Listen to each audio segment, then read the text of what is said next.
It's been shown in numerous studies that marijuana or cannabis can be useful as a therapeutic treatment for patients who live with HIV/AIDS.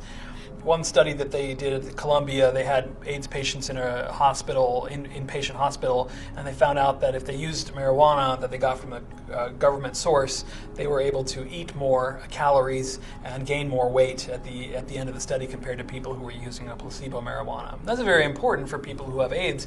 They often suffer from wasting syndromes. Secondly, AIDS patients have to take medicines that upset the stomach quite a bit, highly active antiretrovirals or heart medicines. There was a study at Stanford that by Dr. Israelski's group that showed that if you used cannabis or marijuana, you had a much higher adherence rate to those antiretroviral drugs, 2 to 4 times higher rate to keep taking those drugs on a routine basis, which is very important if you are trying to suppress a virus, which is really prone to become resistant and adapt, so you have to keep the regimen on. So that's very useful.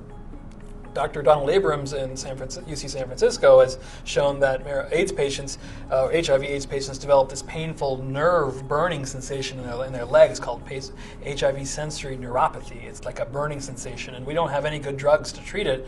It turns out the drug that we have the best evidence for in medicine to treat it with is marijuana. Hands down, and it's a growing problem as more and more people are living with longer lives because the drugs are becoming more available and HIV turns into a chronic disease. So treatment of burning pain sensations, boosting your appetite and helping gain weight, helping maintain your adherence to your antiretroviral drugs are all benefits that marijuana can afford to the HIV/AIDS patient.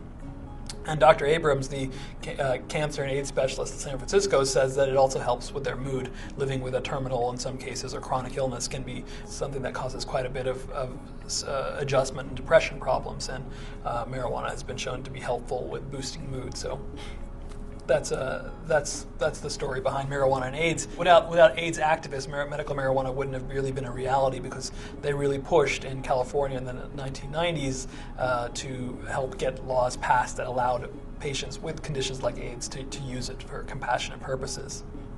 And the federal government actually stopped their program supplying marijuana to patients on a case-by-case basis when they were flooded with AIDS applications. So that's part of why we have medical marijuana today.